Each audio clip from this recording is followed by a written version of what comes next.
Hey everybody, it's Joric. Welcome back. Hope you're enjoying your day. Hopefully, a good cup of coffee and life is treating you well. This is a video I wanted to make regarding property searches and those of you that are looking for rental property or to buy property in Portugal. And a question that comes up in emails or some of the calls I have with clients: should we go with an agent, a real estate agent, or an agency from the start, or should we go it alone and just look for things on our own through agency websites, Idealista, and whatnot? I'll give you our experience. Take it for what you will. Might be a grain of salt for some people. When we were looking at property originally in 2017, 2018, we were going it alone. We were just looking at websites and researching property and contacting whoever was the listing agent, whether it be the owner or an agency, and trying to find the property or look at the property when we made our trips to Portugal. But we did, after a couple of scouting trips, we did hook up with an agent. And oddly enough, it was through a Facebook group where she said, maybe you should message me. You're going to get lots of solicitations for people that haven't rented property or sold property. And so she gave us a little bit of a lowdown after doing this for, I think, 15 or more years of what the real estate culture is like here in Portugal, at least at that time when we were looking to buy.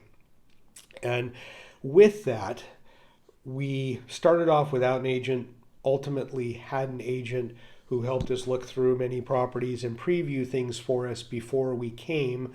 So at least we had it whittled down to, okay, we've looked at tons of properties. Here's the 7 or 8 we want to really consider. I would recommend that in the beginning, just do your own searches. It doesn't hurt. There's no harm, no foul. But start getting a feel for what you're looking for, what you want. How many bedrooms? How much space? Where do you want to live in Portugal? Either on the short-term basis for a rental or to buy, or long-term, either way, renting or buying. For most of you, you're looking to come on a D7 visa from wherever you are in the world. And that often is you need at least a 12-month rental agreement in place to facilitate the visa. So most of you are just looking for a place for a year. I would say if you love the place, commit long term. If not, just think of it as I need to be someplace for 12 months to satisfy. And then while we're here, we can go look for things. But getting back to the agent or not agent, the pros of going on your own is if you've rented several properties in the past or bought and sold property, you probably already have an idea of what you're looking for. And many times an agent won't do you any good, meaning you know what you want and just you need to get at the time of sale. Yes, you might be using a real estate agent for whoever's representing the property or who's going to be the listing agent. They're going to be in the room at the completed sale, but you don't really need them. Most of the people, I think, are going to be in a category of start on your own, but at some point when you get serious about what you're looking for, then the idea or recommendation from my end is to start working with an agent of some sort.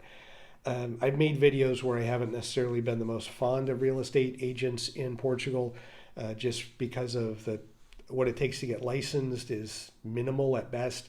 And I found so many people that didn't know how big their property was that they were representing, whether their place had electric or gas, just basic things that people should know. Certainly someone that's listing a property should sure know. So if you're looking for someone and you want some advice, if you are a seasoned veteran at renting or buying property, go it alone until at some point you may feel comfortable working with an agent. If you're not used to buying property or renting property in your home country, then you may want to reach out to an agency, and I'll say maybe a more well-known agency, not that that's the end-all be-all, believe me, and try to work with an agent. What I would do is, if you are going to be working with an agent, ask them some probing questions. Your property says this. Could you measure the property for me? And actually see a video of them measuring the property to make sure that that works.